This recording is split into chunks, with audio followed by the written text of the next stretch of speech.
Hello. Good evening बच्चों। हाँ जी बच्चों। तो कल हम लोगों ने की रखी थी क्लास की, पता ही होगा आप लोगों को, है ना। हमारा एक बच्चा, नाम सुना ही होगा आप लोगों ने, होगा लक्ष्य बिश्नोई, जो अब हमारे बीच में है नहीं बेटा, है ना। देखो बेटा, मैं आपसे एक बात कहना कि आप लोग पढ़ रहे हो, बहुत अच्छी बात है, ठीक है ना। लेकिन किसी भी चीज का आप प्रेशर ना बनाए, और ना ही किसी चीज को, है ना, मतलब एक वो कहते हैं ना, ईगो जो होता है ना, ईगो बना लेते हैं कि यार ये तो होना चाहिए या ये नहीं होना चाहिए, है ना। हमें से कई बच्चे पढ़ाई का बहुत प्रेशर बनाते हैं कि मैं सेलेक्ट नहीं हुआ तो क्या होगा, ऐसा नहीं हुआ तो मैं तो खराब हो गया, बर्बाद हो गया। कुछ भी तरह का प्रेशर हो सकते हैं, पढ़ाई का हो सकता है, कोई और भी प्रेशर हो सकता है बेटा। दुनिया में बहुत सारी चीजें हैं। आप सेलेक्ट नहीं हुए तो आप कोई मतलब खत्म थोड़ी ना हो गए। पढ़ना ठीक है, पढ़ना एक अच्छी बात है। ऐसा ज़रूरी है कि सारे वही जो यहाँ पर सक्सेसफुल है, जो सिर्फ़ डॉक्टर ही बने, सिर्फ़ इंजीनियर ही बने, ऐसा कभी नहीं है। आपको पता है क्या ये बात? आप कभी भी इस तरह की ख़्याल ना लाएँ, अपने ऊपर प्रेशर ना बनाएँ और कोई डिसीज़न ना लें, जिससे आपकी फ़ैमिली को थ्रू आउट पूरी लाइफ़ में मतलब फिर वो एक ऐसा दुःख रहता है कि जिसको आप वापस रिपेयर कर ही नहीं सकते। मेरी आप बच्चों से सबसे हाथ जोड़ के विनती है, पढ़ो, ठीक है, एन्जॉय करो उसको। आपसे आप में जितनी कैपेसिटी है उतना करो आप। आपको लगता है इससे बाहर मैं नहीं कर सकता, छोड़ दो बेटा, कोई दिक्कत नहीं है ना? जान सबसे प्यारी है। आप रहोगे तो कुछ भी कर सकते हो, नहीं रहोगे तो फिर क्या होगा? तो कभी भी कोई ऐसा डिसीज़न ना लें आप अपनी लाइफ़ में कि फिर आप खुद सोचो, कभी आप, है ना, किसी एक बंदे को ऐसा सोचो अपनी फैमिली की, यार ये इमेजिन करो कि ये बंदा अगर हमारे साथ अभी ना हो तो क्या होगा? बेटा ऐसे सबकी लाइफ इम्पोर्टेंट है। आपके चाहने वाले, प्यार वाले, उनके लिए आप बहुत इम्पोर्टेंट हो बेटा। ऐसा नहीं है कि आप यार कुछ भी ऐसा डिसीजन ले लें, आप दिमाग में पता नहीं क्या चला रहे हो, कुछ भी सोच के, नहीं बेटा, कभी नहीं करना ऐसा। किसी भी चीज़ का प्रेशर मत बनाओ, पढ़ना है ठीक है, एक एन्जॉय करो, लेकिन उसको इस तरह से प्रेशर बना लो या उस बच्चे ने ऐसा क्या हुआ उसके साथ। लेकिन मैं जस्ट ये कह रहा हूँ कि किसी भी चीज़ का प्रेशर ना बनाएँ आप लोग, ठीक है ना? हो जाए, कई बच्चे जैसे इको प्रॉब्लम में, आजकल मैंने ये भी देखा है कि कई बच्चे गेम खेलते हैं, गेम में भी पता नहीं हार-जीत से वो ऐसे डिप्रेशन में आ जाते हैं। ऐसा मत करें बच्चों आप, है ना? बहुत दुःख होता है बेटा, बहुत ज़्यादा दुःख होता है। आप सोचिए वो बच्चा, उसने अ उससे पहले शाम को क्लास ली हमारे साथ, सब उसने क्लास में एक्टिव था, मैंने उसकी पूरी चैट देखी है, रिकॉर्डिंग मैंने वापस देखा था। तो बहुत पेनफुल होता है बच्चों। समझो आप मेरी बात। मैं फिर आपसे हाथ जोड़ के विनती कर रहा हूँ कि आप पढ़ सकते हो तो पढ़ो, नहीं तो यार जो फील्ड आपको अच्छा लगता है उस फील्ड में जाओ। थ्री इडियट मूवी बनाई किसके लिए थी? आपने थ्री इडियट मूवी में यही तो देखा था कि आपके मन में जो आए ना वो करो। आप वो चीज़ मत करो जो आप पे थोपी जाए। कंपेयर मत करो। होता है इस सोसाइटी में, मैंने देखा कंपैरिज़न होता है। किसी अच्छे बच्चे से आपको कंपेयर किया जाएगा कि किसी अच्छे से, क ये देख, उसको देख, वो क्या कर रहा है, वो ऐसा कर रहा है, उसके नंबर इतने आ रहे हैं, तेरे नहीं आ रहे। और मतलब बच्चा बहुत ज़्यादा वो हो जाता है परेशान। समझ रहे हैं आप मेरी बात? तो प्लीज़ आप अपने आप को, है ना, ऐसा थोड़ा स्ट्रॉन्ग बनाओ। हमें भी पता है कि देखो लाइफ में लड़ना पड़ता है, लड़े बिना कुछ नहीं मिलता। लेकिन बेटा कम से कम खुद से तो लड़ो यार, खुद के सामने आप हथियार मत डाल दो। चलो अपन ने बेटा फ्लोरीन का सेट पढ़ा रहा था, लास्ट टॉपिक यही था क्या? एब्नॉर्मल प्रॉपर्टीज ऑफ फ्लोरीन पढ़ाई थी मैंने, अगर आपको पता हो तो देखो, ये पढ़ाया है क्या? आप में से काफ़ी बच्चों के साथ वो साथ पढ़ा हुआ है ना? चलो अभी ऑफलाइन ऑनलाइन के कारण इतना इंटरेक्शन नहीं हुआ, लेकिन उनसे पहले 10th तक वो बच्चा आप में से बहुतों के साथ पढ़ा हुआ है। तो यार अब आप वो बच्चे, उनको लग रहा होगा कि यार वो बच्चा हमारे साथ का था, आज वो हमारे साथ है नहीं, हमारे बीच में है नहीं। तो बहुत ही मतलब पेनफुल है यार, मतलब मैं खुद मतलब इसको कर नहीं पा रहा।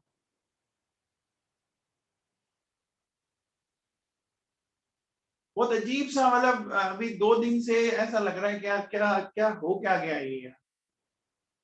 क्या मेरी बात?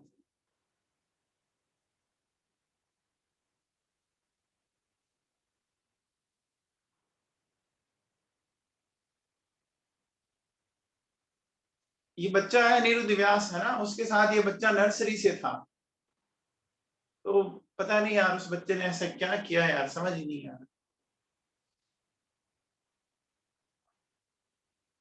यस हजारीवाल और ये बच्चे उनके साथ के हैं। चलो बेटा आगे करते हैं बात अपन। देखो बच्चों एक बात बताओ, हेलोजन में सबसे छोटा साइज किसका होता है? हेलोजेंस में सबसे साइज किसका होता है? क्लोरीन का होता है। अब बच्चों आपको एक बात बताओ कि जितना छोटा साइज होगा, है ना, जितना छोटा साइज होगा तो वो बॉन्ड क्या बनाएगा, स्ट्रॉन्ग बॉन्ड बनाएगा या आपका वीक बॉन्ड बनाएगा? बच्चों बताओ। स्मॉलर एटम हमेशा स्ट्रॉन्ग बॉन्ड बनाते हैं बच्चों, स्मॉलर एटम हमेशा स्ट्रॉन्ग बॉन्ड बनाते हैं। रीजन क्या होता है? स्मॉलर होने के कारण इलेक्ट्रॉन पर न्यूक्लियस का अट्रैक्शन बहुत अच्छा लगता है। तो फ्लोरीन जो है ना वो बहुत स्ट्रॉन्ग बॉन्ड बनाता है, और उस कारण क्या होता है कि बच्चों फ्लोरीन की ज्यादातर रिएक्शन एक्सोथर्मिक होती है, क्योंकि बॉन्ड जो बहुत स्ट्रॉन्ग बनेगा इसका मतलब बहुत ज्यादा अमाउंट में हीट जनरेट होगी।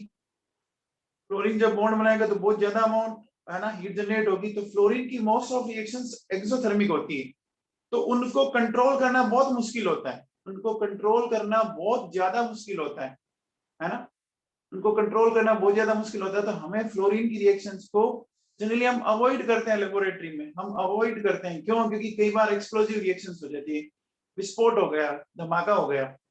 अगर हमें फ्लोरीन की रिएक्शन करवानी है तो हम इनर्ट मीडियम सेलेक्ट करते हैं, है ना, इनर्ट गैसेस की प्रेजेंस में उसको करवाई जाती है ताकि उसकी रिएक्टिविटी को हम कंट्रोल कर पाए। ठीक है ना? तो लिखिए बच्चों, लिखिए, लिखिए most of reactions of fluorine, most of reactions of fluorine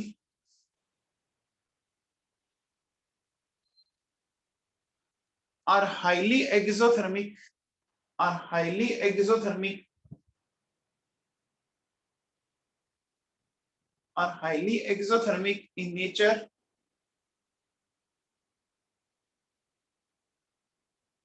Most of reactions of fluorine are highly exothermic in nature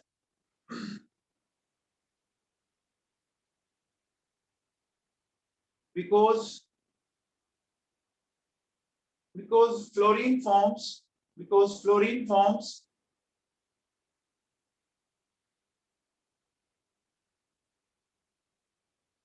very strong bond, very strong bond,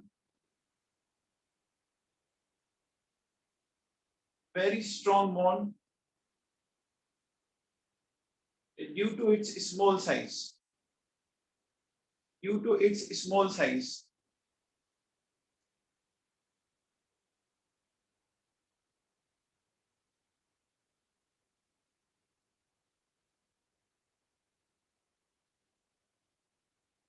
So reactions of fluorine, so reactions of fluorine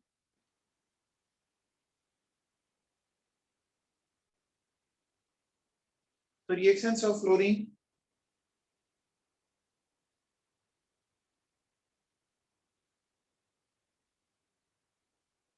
are carried out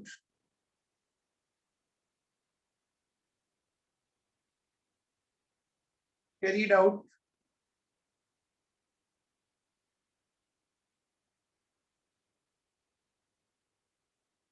in the presence of in the presence of inert medium, in the presence of inert medium.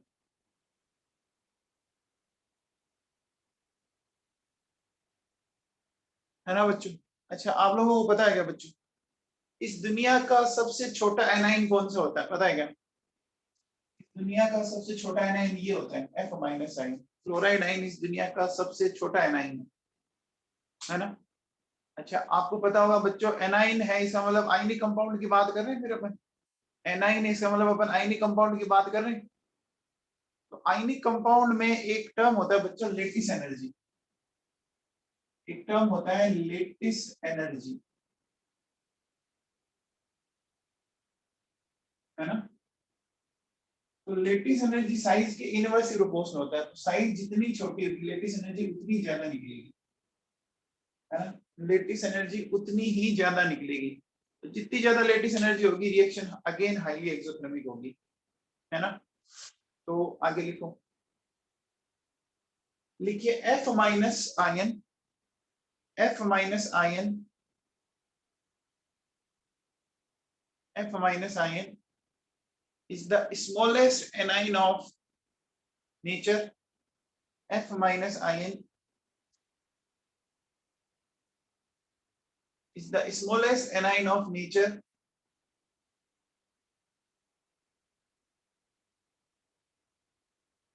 So in ionic compounds,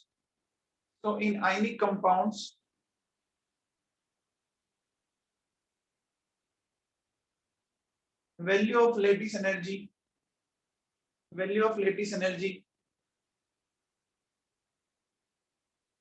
be very large. Value of lattice energy will be very large. Value of lattice energy will be very large.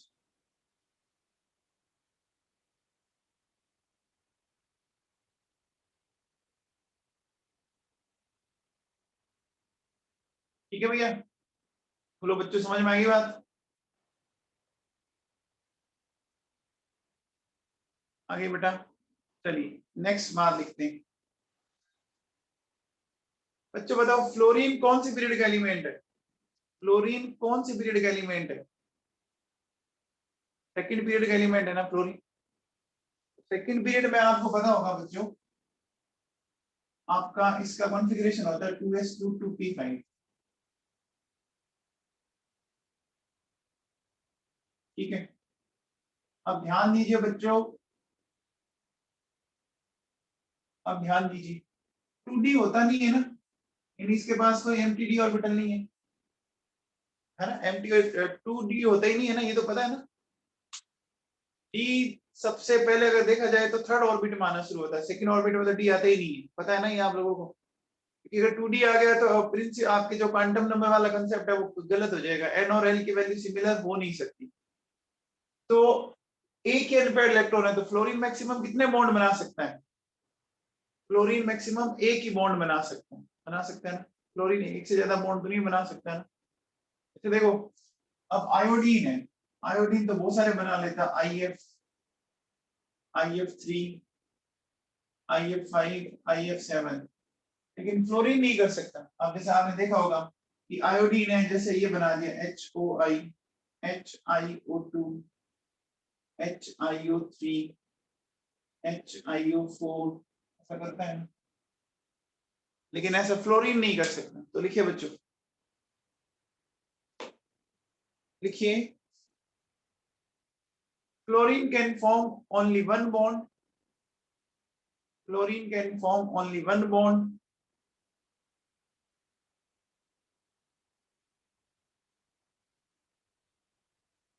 while other halogens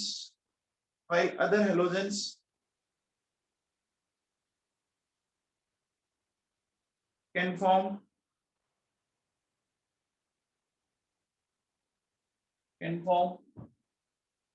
more than one bond,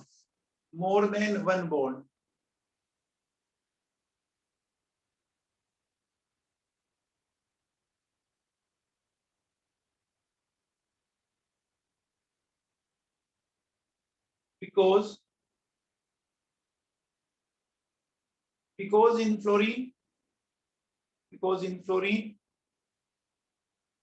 there is no empty d orbital, because in fluorine there is no empty d orbital,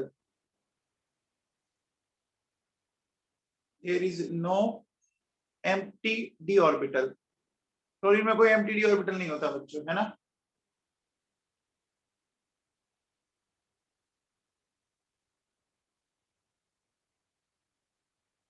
अच्छा बच्चों बताओ, fluorine कितने oxy acid बना सकता है? Fluorine का सिर्फ एक ऑक्सी एसिड होता है, दो होते हैं, तीन होते हैं, चार होते हैं, कितने होते हैं? एक ही होता है बच्चों, है ना। ज्यादा बना ही नहीं सकता बच्चों। तो लिखिए, fluorine can form only one oxy acid, only one oxy acid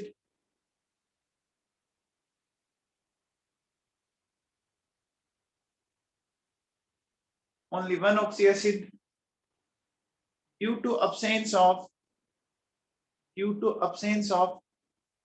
empty d orbital.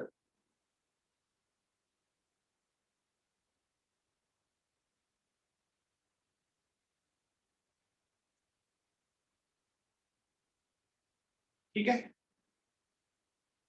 अब देखो बच्चों, आपको पता होगा, देखो मेरे पास एक है HF, एक है HCl। ये आप लोगों को दो टेम्परेचर पर, मतलब अगर मैं बोलूं कि 10 to 15 डिग्री सेल्सियस, ये लिक्विड स्टेट में मिलता है और ये गैसियस स्टेट में मिलता है। ऐसा क्यों, बताओ? क्लोरीन, ये HF आपको मिलता है लिक्विड स्टेट में और HCl आपको मिलता है गैसियस स्टेट में। ऐसा क्यों? तो आपको पता होगा कि HF के अंदर हाइड्रोजन बॉन्डिंग हो जाती है ना। याद है हाइड्रोजन बॉन्डिंग कौन कौन बनाते हैं? Chlorine, oxygen, nitrogen. फोन याद रखो, FON, क्लोरीन, ऑक्सीजन, नाइट्रोजन। तो लिखो बच्चों, लिखिए HF is found in liquid state. HF is found in liquid state because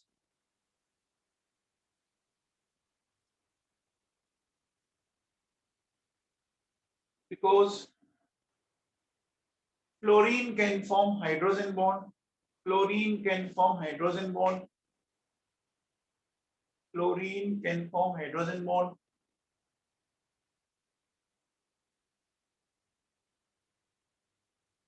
But HCl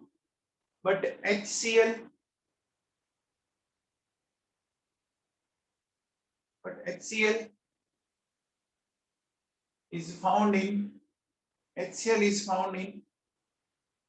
gaseous state because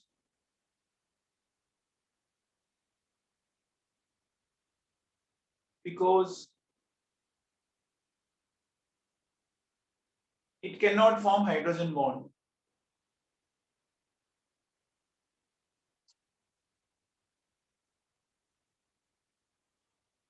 हाँ भैया, नेक्स्ट लिखो point.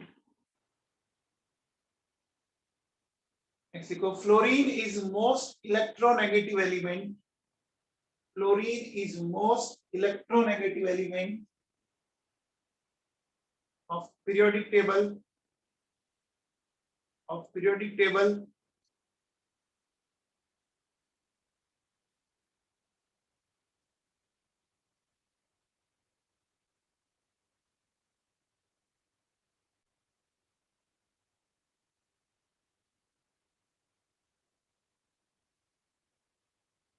so it can form, so it can represent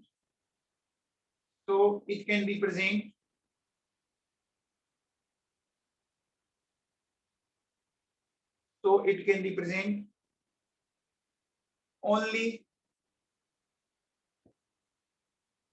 one oxidation state, only one oxidation state, only one oxidation state। And brigade में लिखो -1, brigade में लिखो -1।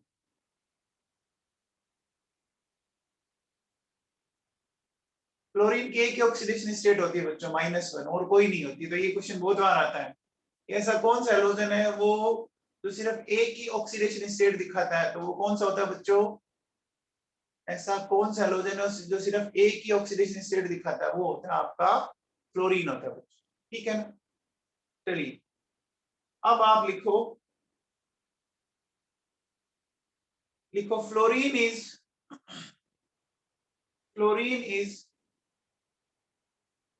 strongest oxidant of fluorine is strongest oxidant of periodic table, strongest oxidant of periodic table,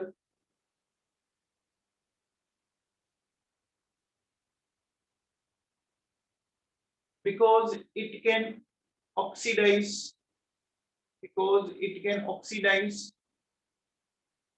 water, because it can oxidize water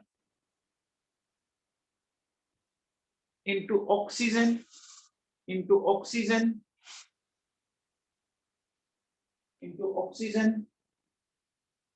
or ozone. It can oxidize water into oxygen, ozone. ठीक है ना? देखो generally बच्चों आप लोगों को पता होगा कि जब हम रिएक्शंस करवाते हैं तो अपन वाटर को एज मीडियम काम में लेते हैं ना। जनरली हम जब कोई रिएक्शंस करवाते हैं तो वाटर को अपन एज मीडियम काम में लेते हैं। मोस्ट ऑफ रिएक्शंस के अंदर वो वाटर एक यूनिवर्सल सॉल्वेंट की तरह काम आता है, लेकिन फ्लोरीन की रिएक्शन में अपन नहीं ले सकते ना इसको यूज। क्यों? देखो जैसे मेरे पास ये फ्लोरीन है बच्चों, ठीक है, ये देखिए बेटे क्या करेगा ये, यहां से देखो इसने क्या बना दिया 4HF प्लस ऑक्सीजन, यानी इसने वाटर तक का ऑक्सीडेशन कर दिया ना, क्योंकि वाटर में ऑक्सीजन होता है -2, यहाँ होता है ये 0। अच्छा अगर आप फ्लोरीन को एक्सिस में लेते हो तो क्या होगा, यहाँ से देखो ये बनेगा 6HF प्लस O3, ओजोन बना दिया कि नहीं बना दिया? बना दिया ना? अरे बना दिया ना, बोलो बच्चों। इसने वाटर का ऑक्सीडेशन किया, इंपॉर्टेंट है ये रिएक्शंस काम आती है।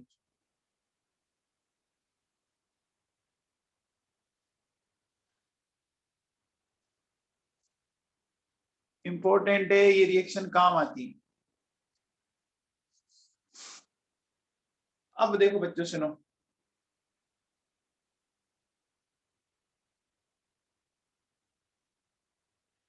देखो बेटा सुनो,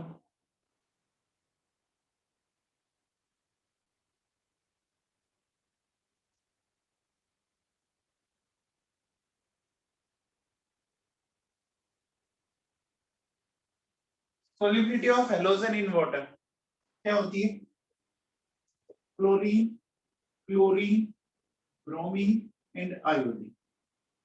मतलब सॉल्युबिलिटी डाउन द ग्रुप जाने पर रिड्यूस होती जाती है, डाउन द ग्रुप जाने पर आपकी डिक्रीज होती है, ठीक है। अब देखो बच्चों, जैसे बात क्लोरीन की करें, क्लोरीन तो देखो बेटा इस तरह से हो जाएगा HCl प्लस HOCl। ब्रोमीन की भी बात करें तो ब्रोमीन कुछ इस तरह से हो जाएगा HBr प्लस HOBr, ठीक है ना? ये लिखिए बच्चों, लेकिन ध्यान रखना सिर्फ कौन सा हेलोजन वाटर को ऑक्सीडाइज कर सकता है? कौन सा हेलोजन वाटर को ऑक्सीडाइज कर सकता है? सिर्फ फ्लोरीन। ये बात दिमाग में फिट रखना, वाटर को ऑक्सीडाइज करने वाला सिर्फ एक ही हेलोजन है, वो कौन है? फ्लोरीन है बच्चों। बहुत अच्छी बात है, ये बहुत इंपॉर्टेंट बात है ये। समझ में आ गया क्या? हमें फ्लोरीन की रिएक्शन फिर वाटर मीडियम में करवानी चाहिए क्या? रिएक्शन हमें एक्वस मीडियम में करवानी चाहिए क्या? नहीं करवानी चाहिए, ठीक है ना? अब देखो बच्चों सुनो, आयोडीन की बात करें वाटर में, ये बच्चों क्या होता है? ऑलमोस्ट इनसॉल्युबल है ये। आयोडीन वाटर में ना के बराबर सोल्यूबल है, almost insoluble in water, almost insoluble in water.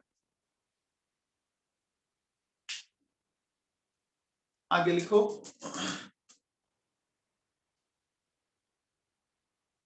देखिए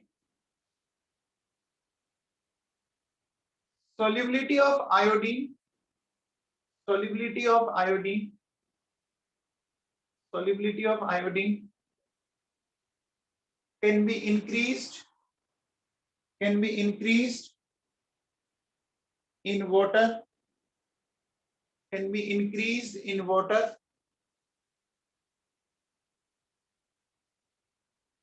can be increased in water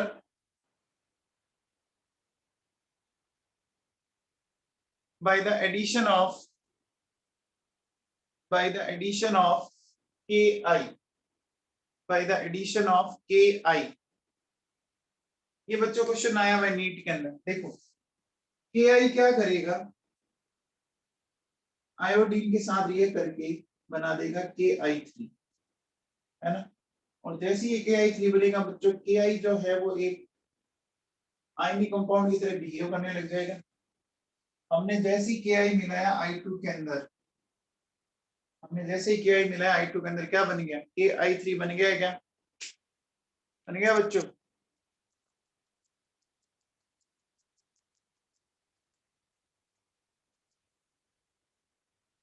अब देखो बेटा, इसके कारण क्या होता है, इसकी सॉल्युबिलिटी राइज हो जाती है। इसके कारण क्या होता है, इसकी सॉल्युबिलिटी राइज हो जाती है, ठीक है ना। अब एक बार नीट में क्वेश्चन आया था कि आपकी आयोडीन की, और एक और होता है बच्चों, सुनो, वो भी मैं यहाँ लिखवा देता हूँ आपको, HgI2। ये जो HgI2 है ना, ये भी बच्चों वाटर में इनसोल्यूबल है। HgI2 ये भी वाटर में इनसोल्यूबल है। तो इसको भी अगर अपने में वाटर में सोलिबिलिटी बढ़ानी है ना, तो Ki मिला दो। जैसे ही आप Ki मिलाओगे, जैसे आप Ki मिलाओगे, क्या मिल जाएगा, K2HgI4। और K2HgI4 जैसे ही बनेगा 2K प्लस HgI4 माइनस 2, इसकी भी वाटर में क्या हो जाएगी, सॉल्युबिलिटी बढ़ जाएगी। तो ये बड़ा इंपॉर्टेंट है कि Ki किन किन की वाटर में सॉल्युबिलिटी बढ़ा देता है, आयोडीन की एंड HgI2 की। ये क्वेश्चन नीट में आया हुआ है और उससे पहले IIT जेईई में आया हुआ है। बच्चों समझ में आया? अरे बच्चों समझ में आया क्या? लिखो, लिखिए, solubility of I2 and HgI2, solubility of I2 and HgI2 in water, in water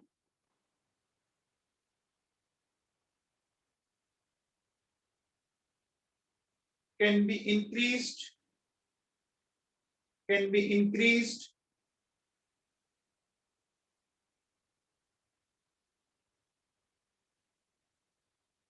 by the addition of, by the addition of Ki, by the addition of Ki,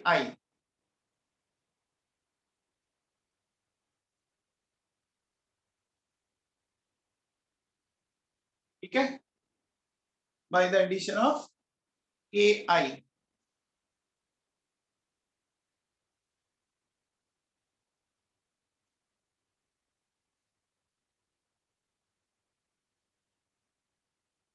बेटा I2 एंड HgI2 वाटर में insoluble क्यों है? दोनों covalent nature के compound है ना, दोनों covalent nature के कंपाउंड है। देखो आप, तो कोवलेंट नेचर के कंपाउंड वैसे ही आपको पता है कि आपके पोलर सॉल्वेंट में सॉल्युबल नहीं होते, वो नॉन पोलर सॉल्वेंट में सॉल्युबल होते हैं, पता है क्या?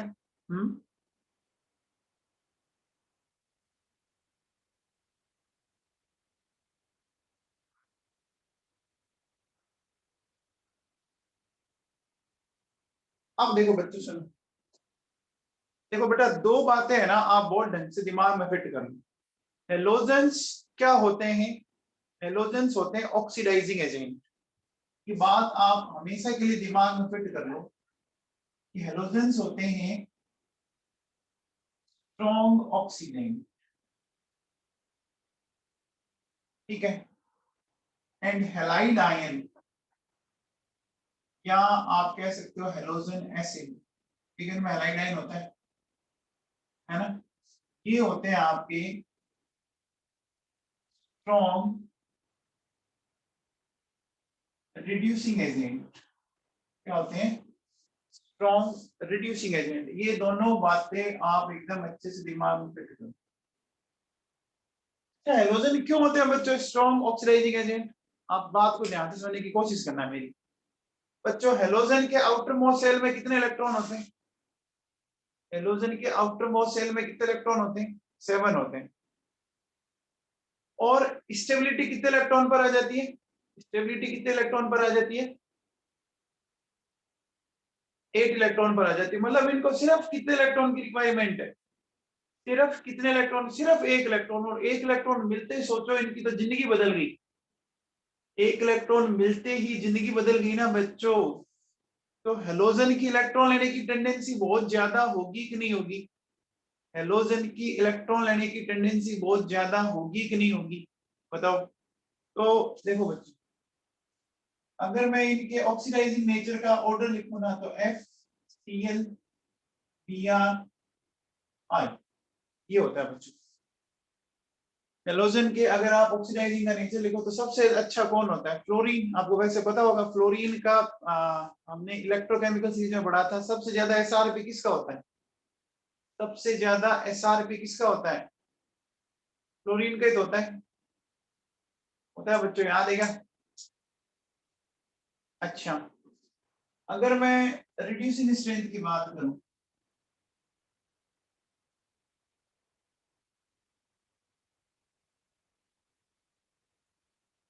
रिड्यूसिंग स्ट्रेंथ की बात करें, देखो बेटा ये आता है।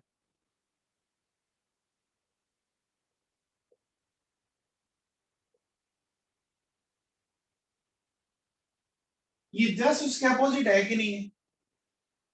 ये जस्ट उसके अपोजिट है कि नहीं है बच्चों, बताओ।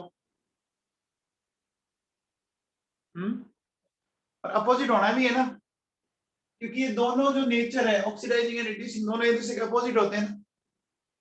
अरे दोनों एक दूसरे के अपोजिट होते हैं ना। बोलो। सही है।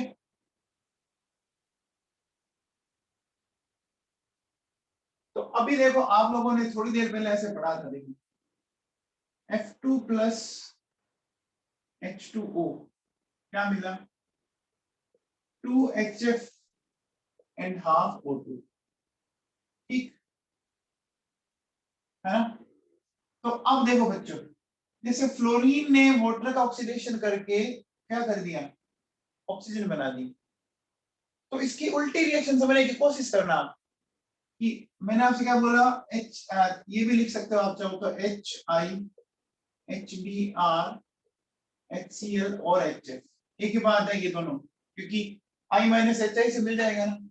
अब देखना बेटा, ये जो HI है वो इस ऑक्सीजन को क्या करेगा? किसमें कन्वर्ट कर देगा? ध्यान दीजिए, ये कन्वर्ट कर देगा। देखो ये कन्वर्ट हो गया I2 प्लस वाटर के अंदर। मतलब इस ऑक्सीजन को इसने क्या कर दिया? इस ऑक्सीजन को इसने बच्चों क्या कर दिया? देखो ये 0 था, 0 से -2 में भेज दिया गया, रिड्यूस कर दिया गया। इन दोनों इक्वेशंस को जरा ध्यान से देखिए, क्या ये एक दूसरे के अपोजिट है क्या? देखो हेलोजन एसिड एंड ऑक्सीजन इस साइड था, इसमें देखो हेलोजन एसिड एंड ऑक्सीजन इस साइड है। ध्यान दो, हेलोजन एंड वाटर इस साइड है, इसमें हेलोजन एंड वाटर इस साइड है। देखो है क्या? है बच्चों? ये एनसीईआरटी में लिखा हुआ है, अगर आप लोगों ने एनसीईआरटी पढ़ी होगी तो उसमें आपको ये लाइन मिली होगी, कंफर्म ये लाइन मिली होगी।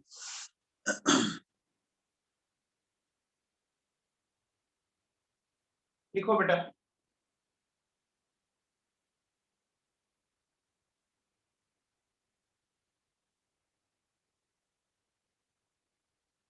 लिखिए fluorine can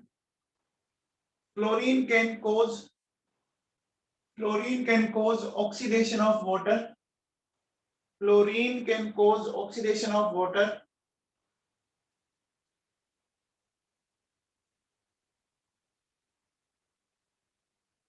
into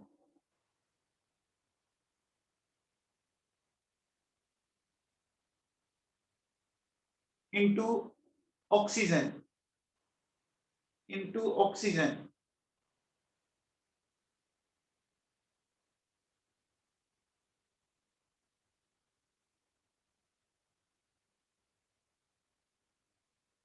Similarly,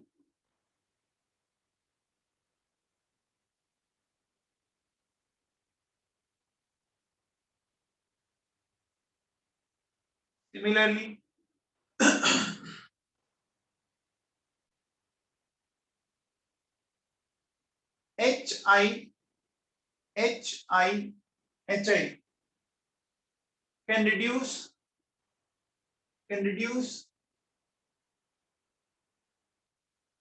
oxygen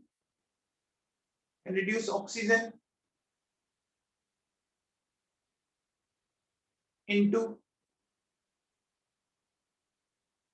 H2O.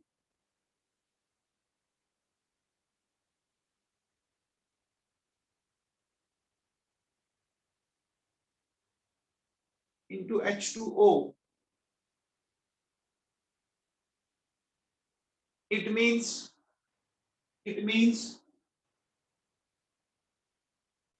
both the reactions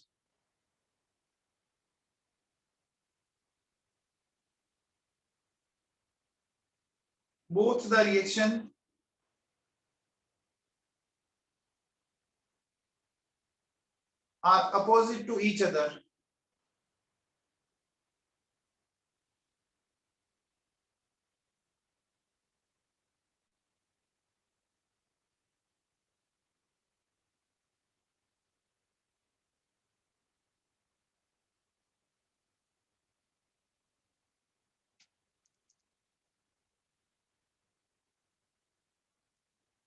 हो गया भाई? हो गया बच्चों? बेटा ये एनसीईआरटी में लिखा हुआ है, समझ में आ गया है क्या? ये एनसीईआरटी में लिखा हुआ है, समझ में आ गया है क्या? ठीक है, चलिए अब बच्चों अपन बात करते हैं। हेडिंग डालो आप, लिखो रिएक्शन विद NaOH। यहाँ से हेडिंग डाल दो, reaction of fluorine with NaOH। Reaction of fluorine with NaOH।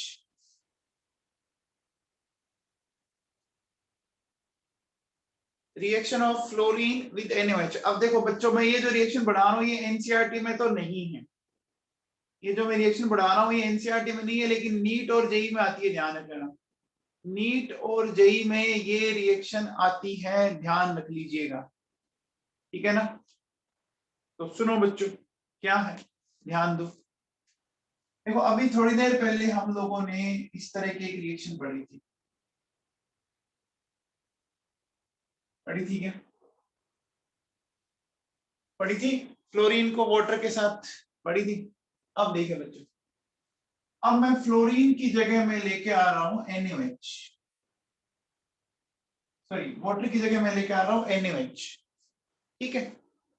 देखो जब बच्चों वाटर था तो बन रहा था HF, वाटर है तो बन रहा है HF। तो मुझे बताओ NaOH है तो क्या बनेगा? यहाँ पर सोच के बताइए, जरा दिमाग लगा के बताइए, क्या बनेगा? NaF बन जाएगा ना? H की जगह क्या आ जाएगा बच्चों, बताओ? NaF आ जाएगा, NaF आ जाएगा बच्चों, NaF आ जाएगा। अच्छा ठीक है, यहाँ तक कोई प्रॉब्लम नहीं। फिर बाकी ये लिखा मैंने, सिमिलर लिखा बच्चों, लिख दिया है क्या? समझ में आया? समझ में आया बच्चों? अब देखो बेटा सुनो, अब आप थोड़ा सा दिमाग लगाइए कि यहाँ दो फ्लोरीन है, दिख रहा है? इधर एक है, जिसका 2 लगाया मैंने, फ्लोरीन बैलेंस होगी, फ्लोरीन बैलेंस होगी। सोडियम को बैलेंस करने के लिए इसके आगे 2 लगाना पड़ेगा। हाइड्रोजन को बैलेंस करने के लिए यहाँ इधर एक वाटर का मॉलिक्यूल ऐड हो गई क्या? ये रिएक्शन होगी बच्चों कॉन्सेंट्रेटेड NaOH के साथ, कॉन्सेंट्रेटेड NaOH के साथ ये रिएक्शन होगी बच्चों, कॉन्सेंट्रेटेड NaOH के साथ ये रिएक्शन हो गई, है ना? ये तो किसके साथ है? रिएक्शन विद concentrated NaOH, फिर देखो,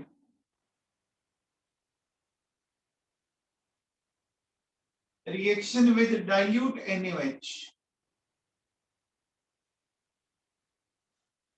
रिएक्शन विद डाइल्यूट NaOH, ये डाइल्यूट के साथ कैसे रिएक्शन होगी ये जरा समझने की कोशिश करते हैं। तो देखो, डाइल्यूट का मतलब NaOH कम हो जाएगा, डाइल्यूट का मतलब NaOH कम हो जाएगा और फ्लोरीन उसके कंपैरिजन में ज्यादा हो जाएगी, ये मतलब वो है। अरे समझ में आ रहा है? बोलो बच्चों, अरे समझ में आ रहा है क्या? देखो, मैं इसको वैसा लिख रहा हूँ, देखो F2 2NaOH, अभी तक तो मैंने ये लिखा, लेकिन वहां पहले फ्लोरीन के कितने मोल थे? 1 मोल था। अब मैं फ्लोरीन के 2 मोल कर देता हूँ। जैसे ही मैं फ्लोरीन के 2 मोल करता हूँ, अब देखो बच्चों बात समझना, यहां तक सब कुछ सही चल रहा है, 2NaF and H2O। अब देखो बच्चों होगा क्या कि जो आपका फ्लोरीन का जो दूसरा मोल है, आपको पता है क्या बच्चों, इस दुनिया का स्ट्रॉन्गेस्ट ऑक्सीडाइजिंग एजेंट कौन होता है? पीरियोडिक टेबल का फ्लोरीन होता है। तो जैसे आपने फ्लोरीन को एक्स्ट्रा में लिया, जैसे आपने फ्लोरीन को एक्स्ट्रा में लिया, वो फ्लोरीन क्या करता है बच्चों, ये फ्लोरीन इस ऑक्सीजन को छोड़ेगा नहीं साहब, इस ऑक्सीजन को भी ऑक्सीडाइज कर देगा। कैसे? इसमें कन्वर्ट कर देगा, इसमें कन्वर्ट कर देगा OF2 के अंदर। समझ में आया? जो समझ में आया क्या?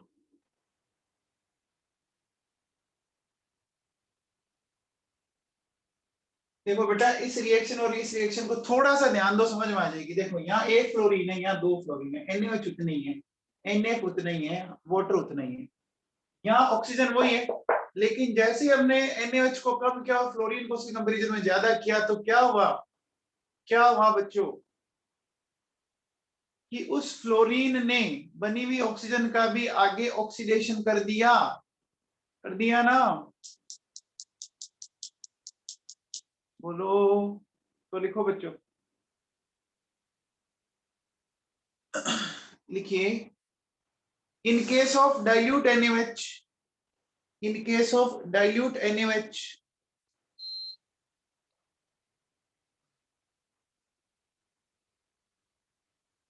in case of dilute NaOH,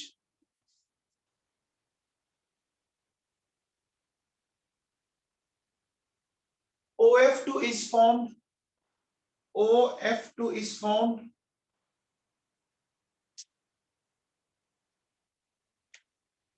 by the oxidation of, by the oxidation of, by the oxidation of oxygen, by the oxidation of oxygen। ये बच्चों OF2 समझ में आ गया? देखो बच्चों, ये OF2 है आपको, ये वाटर होता है बच्चों, होता है। अब बच्चों बताओ, अगर मैं आपसे पूछूं, बताओ वाटर एंड OF2 में बॉन्ड एंगल किसका ज्यादा होगा? जरा गौर फरमाइए, इन दोनों में ये बॉन्ड एंगल है बच्चों, इसका बॉन्ड एंगल ज्यादा होगा। रिया सहगल बताओ।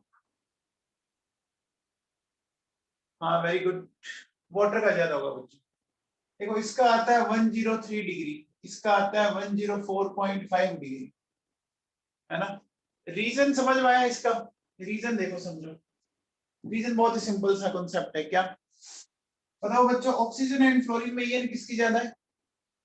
ऑक्सीजन एंड फ्लोरीन में ये किसकी ज्यादा है? फ्लोरीन की इलेक्ट्रॉन को अपनी तरफ खींच के रखेगा, बॉन्ड के इलेक्ट्रॉनों को, तो इनके बीच की देखो डिस्टेंस बढ़ गई। तो यहाँ क्या होगा, यहाँ अपन कह सकते हैं लेस बॉन्ड पेयर रिपल्शन, है ना? यहाँ बॉन्ड पेयर रिपल्शन बहुत कम होगा। लेकिन वाटर के केस में कौन खींच के रखेगा? ऑक्सीजन खींच के रखेगा, क्योंकि ईएन ऑक्सीजन की ज्यादा होती है, ईएन ऑक्सीजन की ज्यादा होती है। तो यहाँ क्या होगा, यहाँ क्या कह सकते हैं, मोर बॉन्ड पेयर रिपल्शन। अब बच्चों बताओ, देखो आप इसको ऐसे समझो, मान लो ये बॉन्ड है मेरे पास, समझो ये बॉन्ड है, ठीक है ना, इलेक्ट्रॉन यहाँ और यहाँ पर है, तो यहाँ तो काफी डिस्टेंस है, तो इसमें इतना रिपल्शन नहीं होगा, लेकिन जब वो यहाँ पहुंच जाए यहाँ, तो यहाँ इनके बीच की डिस्टेंस बहुत कम है, तो रिपल्शन ज्यादा होगा, तो बॉन्ड खुलेगा कि नहीं खुलेगा बच्चों बताओ, बॉन्ड इस तरह से खुलेगा कि नहीं खुलेगा, बॉन्ड खुल जाएगा ना। समझ में आया मामला, बोलो बच्चों समझ में आएगा, आगे तो बॉन्ड एंगल किनका ज्यादा है समझ में आया,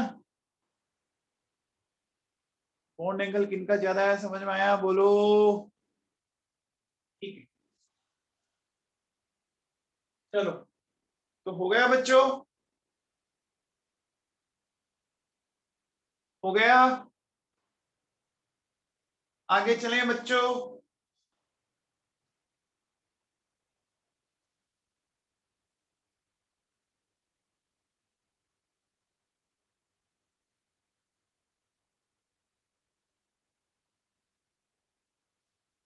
चलिए अब आप हेडिंग डालो बच्चों,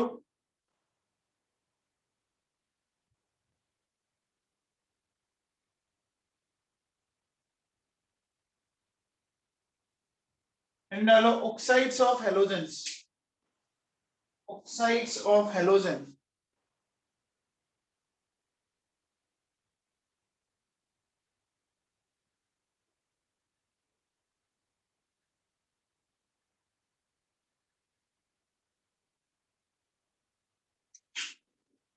देखो बच्चों सुनो, ऑक्साइड जानते हो क्या होते हैं, ऑक्साइड को जानते हो आप क्या होते हैं,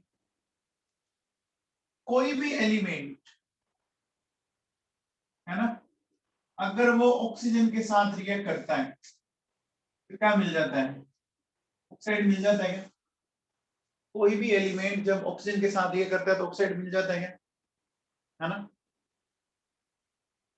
समझ में आई बात, बोलो बच्चों। अब देखो ऑक्साइड का मतलब ये आइड लगा हुआ है, आइड लगा हुआ है ना, ऑक्साइड का मतलब आइड लगा हुआ है, आइड का मतलब क्या होता है,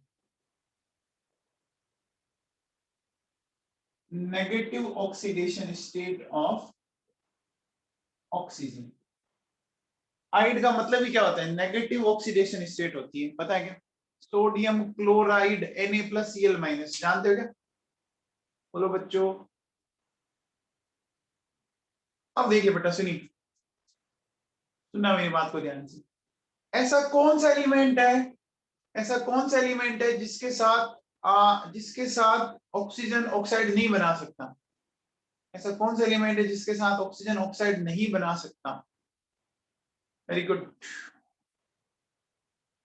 फ्लोरीन के साथ नहीं बना सकता, क्योंकि फ्लोरीन एंड ऑक्सीजन में फ्लोरीन की एन ज्यादा होती है ना, फ्लोरीन की, बोलो बच्चों ईएन ज्यादा होती है, तो फ्लोरीन के साथ जब कंपाउंड बनेगा तो उसको ऑक्साइड नहीं, उसको फ्लोराइड बोलेंगे, उसको ऑक्साइड नहीं, उसको फ्लोराइड बोलेंगे बच्चों, ठीक है ना, तो लिखो, लिखिए, लिखिए, except fluorine,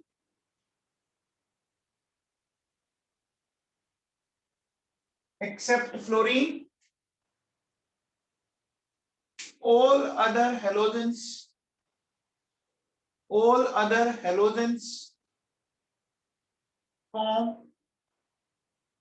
oxide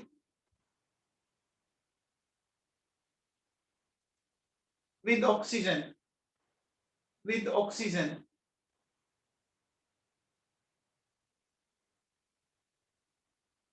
but but compound of but compound of fluorine, but compound of fluorine with oxygen,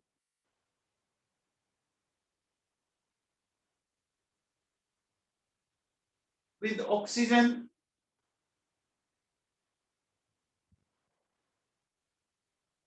is known as is known as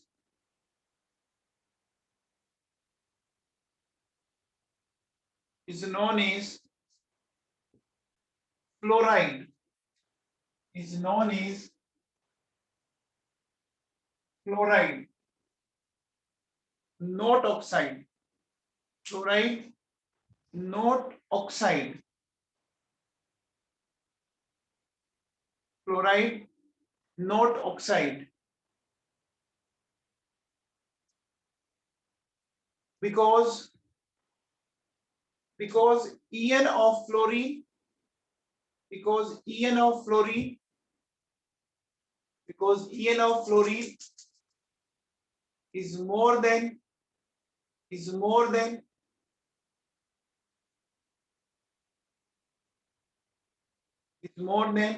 that of oxygen, is more than that of oxygen.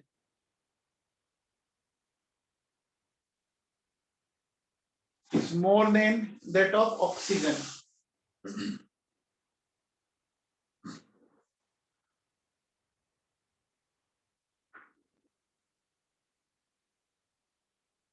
अब देखो बच्चों सुनो, तो अपन देखिए one by one लेते हैं। सबसे पहले लेते हैं ऑक्सीजन फ्लोरीन के लेते हैं। देखो एक तो मिलता है OF2, एक मिलता है O2F2, एक तो मिलता है O2F2, एक मिलता है OF2, है ना। OF2 की तो मैंने अभी बात की थी हम लोगों से थोड़ी देर पहले, OF2 की बात की थी। O2F2 देखो बच्चों इस तरह की पिक्चर होती है, ठीक है। O2F2 की पिक्चर कुछ इस तरह की होती है।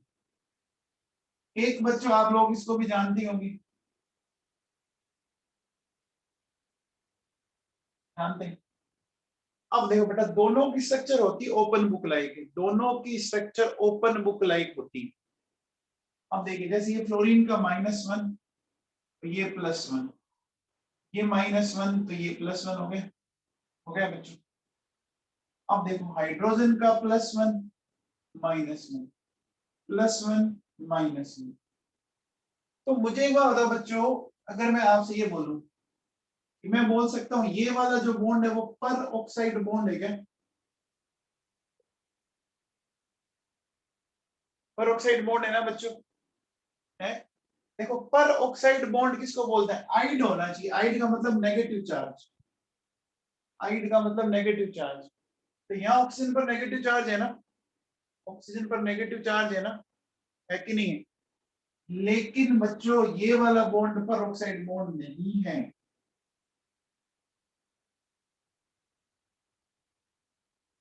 क्यों क्यों नहीं है बच्चों, बताओ ये पर ऑक्साइड बॉन्ड, ये पर ऑक्साइड बॉन्ड क्यों नहीं है? अरे बच्चों ऑक्सीजन पे प्लस है यार, ऑक्सीजन पे प्लस चार्ज आ गया, पर ऑक्साइड बॉन्ड नहीं बोल सकते इसको हम लोग। अच्छा अब एक चीज और समझे, देखो मान लो मैं कहता हूं इसकी बॉन्ड लेंथ है L1, इसकी बॉन्ड लेंथ है L2, कि L1 इसकी L2, ये बॉन्ड लेंथ है बच्चों, L1 and L2 bond length है, गॉट इट। तो आप मुझे बताओ बच्चों किस कौन सी बॉन्ड लेंथ ज्यादा होगी L1 और L2 में से? एक बात बताओ बच्चों, आपको पता होगा साइज का ऑर्डर पता है क्या?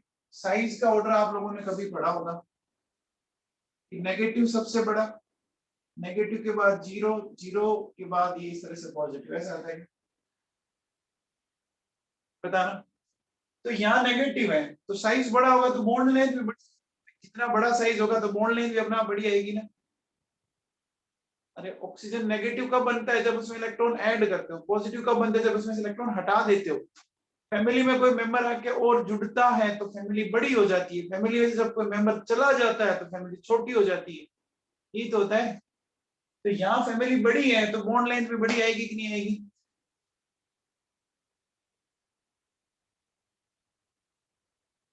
आएगी क्या बच्चों? ये बात समझ में आई? अरे ये बात समझ में आई क्या? अच्छा एक आप लोगों ने एनसीईआरटी में देखा तो होगा ना कि ये टॉपिक बहुत ज्यादा इंपॉर्टेंट है आपका। पी ब्लॉक आपने एनसीईआरटी से देखा क्या उठा के बच्चों? अरे इसके बारे में बहुत कुछ दिया हुआ है, एनसीईआरटी बहुत बड़ा चैप्टर है ये।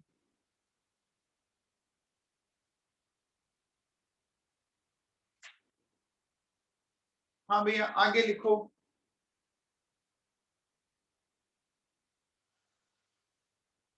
आगे लिखो बच्चों।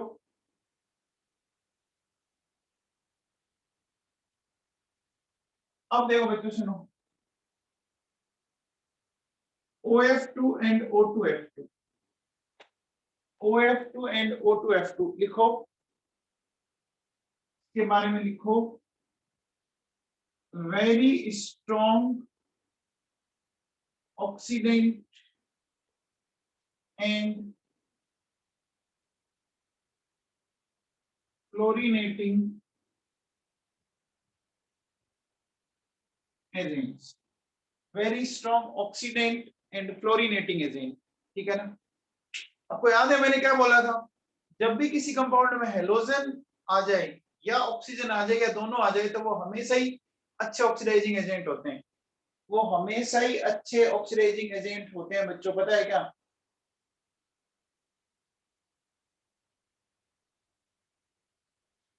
अब देखो बच्चों जैसे सुनो, ये होता है बच्चों प्लूटोनियम, जानते हो क्या पीयू, प्लूटोनियम सुना है, प्लूटोनियम न्यूक्लियर रिएक्टर्स में काम आता है प्लूटोनियम पीयू। तो O2F2 है ना बच्चों, देखो इसको इस तरह से कन्वर्ट कर देता है, PuF6 कन्वर्ट कर दिया इसने, इसको कन्वर्ट कर दिया PuF6 में कन्वर्ट कर दिया, ऑक्सीडाइज कर दिया ना, ऑक्सीडाइज कर दिया ना बच्चों,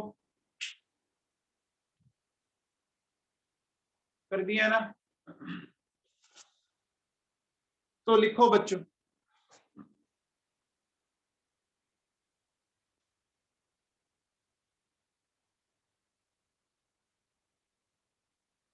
देखिए O2F2 oxidises, O2F2 oxidises plutonium, plutonium to PuF6, plutonium to PuF6, plutonium to PuF6,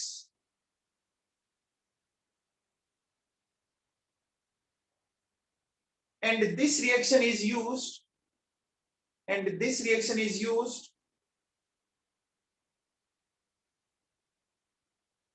in removing, in removing, in removing plutonium, in removing plutonium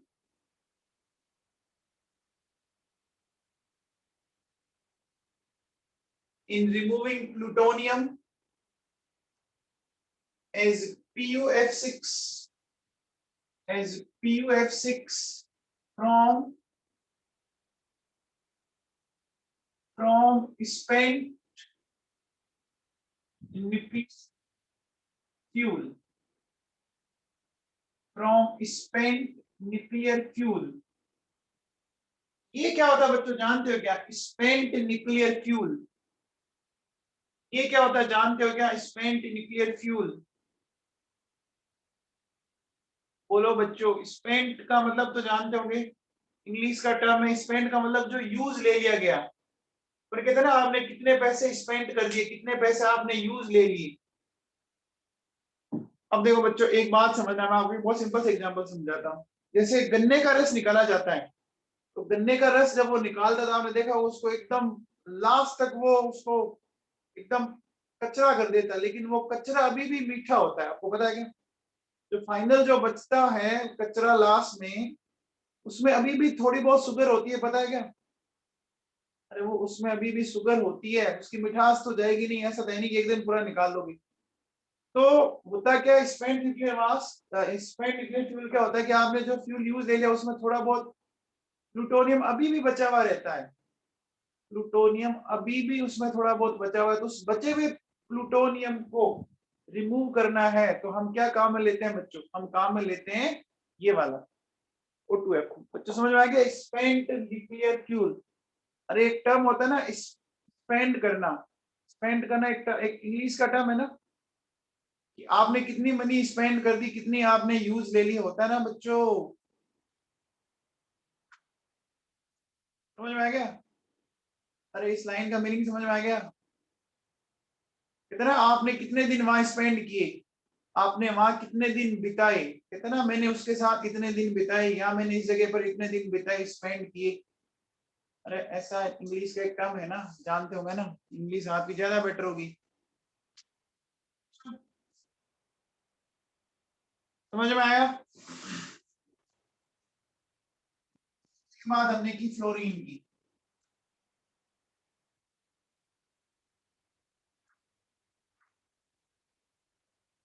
chlorine के बाद अपन आ जाते हैं बच्चों, देखो सुनो, क्लोरीन के ऊपर।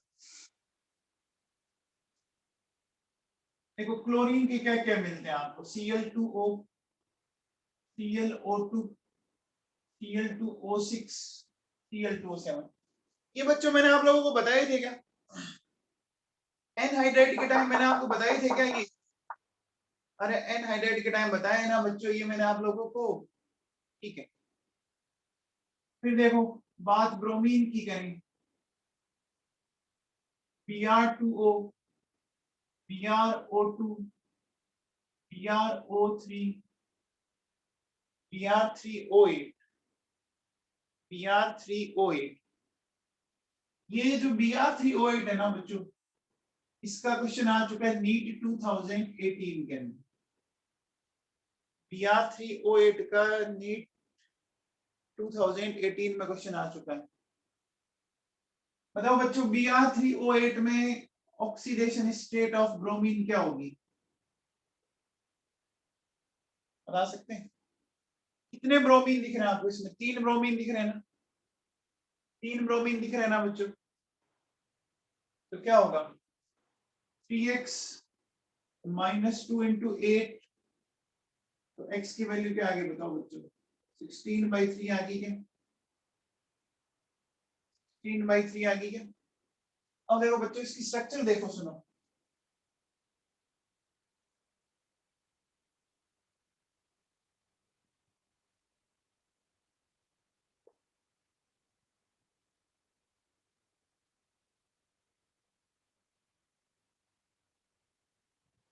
ये है मेरे पास, ठीक है ना। यहां से देखो बच्चों क्या करेंगे अपन, सुनिए। ब्रोमीन का ऑक्सीडेशन नंबर निकालते हैं, ध्यान देना। देखो जैसे ये -2 है तो ये +2, -2 तो ये +2, यानी ये ब्रोमीन ऑक्सीडेशन नंबर तो 4 आएगा, आएगा ना? 4 आएगा बच्चों। अब देखो बेटा, इस ब्रोमीन का देखो -2 तो +2, -2 तो +2, -2 तो +2। इस ब्रोमीन का क्या है बच्चों बताओ? +6। ऐसे इस ब्रोमीन का आएगा +6, आएगा। 2 ब्रोमीन +6 वाली है, एक ब्रोमीन 4 वाली है, दिख रही है क्या? 2 ब्रोमीन आपकी +6 वाली है।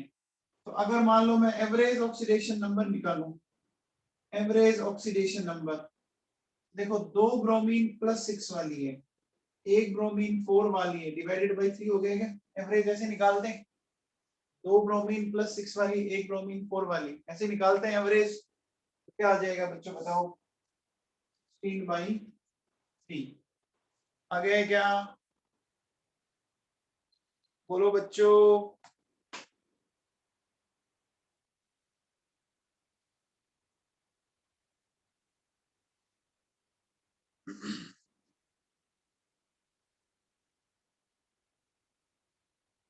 ये बच्चों आया हुआ क्वेश्चन है नीट 2018 के अंदर, नीट 2018 के अंदर आया हुआ क्वेश्चन है।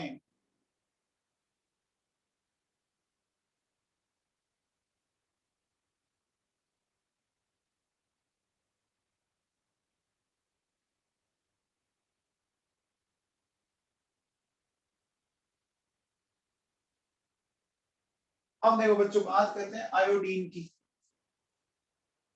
देखो बच्चों आयोडीन का क्या क्या होता है, I2O4, I2O5, I2O7, I4O9। है ना, I2O4, I2O5, I2O7, है ना। इसमें सबसे इंपॉर्टेंट ये बच्चों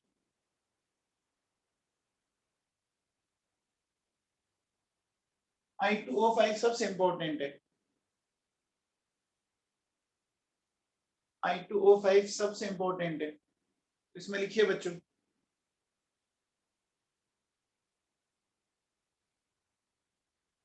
लिखो I2O5 is used in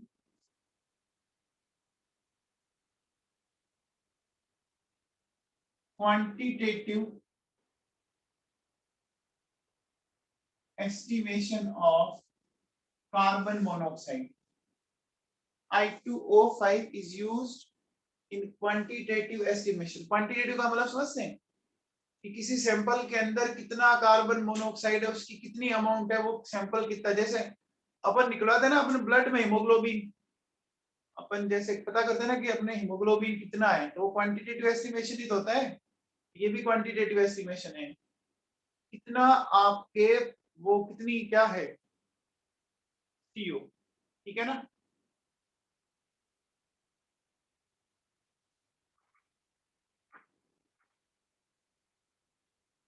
अब देखो बच्चों,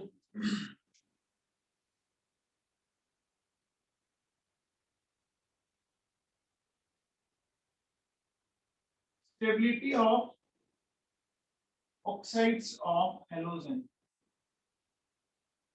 देखो सब होते हैं आयोडीन के, इसके बाद होते हैं क्लोरीन के, और इसके बाद होते हैं ब्रोमीन के। थोड़ा सा अलग तरह का आ रहा है इसमें, देखो बच्चों थोड़ा सा अलग टाइप का इसमें ऑर्डर आ रहा है ना। ये बच्चों एक्सपेरिमेंटल है, एक्सपेरिमेंटल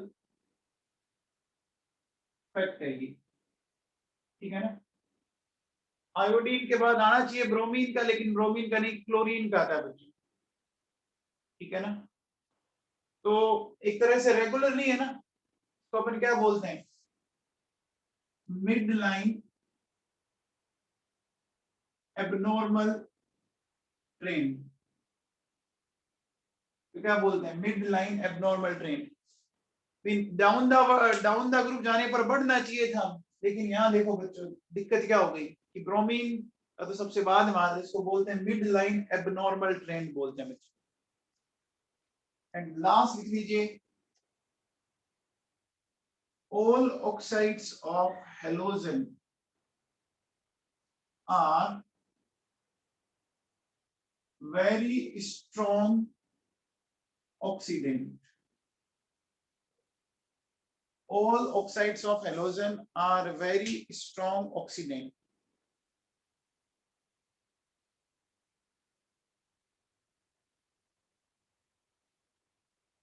ठीक है।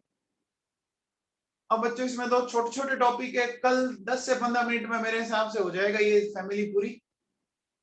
कल 10 से 15 मिनट में फैमिली पूरी हो जाएगी, फिर अपन उससे आगे वाली फैमिली में आ जाएंगे, ऑक्सीजन फैमिली के अंदर। मतलब अपना P block near about half हो गया, मतलब एक तरह से नंबर ऑफ फैमिलीज 4 है, तो अपनी 2 फैमिली कंप्लीट हो जाएगी। ठीक है बच्चों, ठीक लिख लिया आपने, all oxides of halogens are very strong oxidant.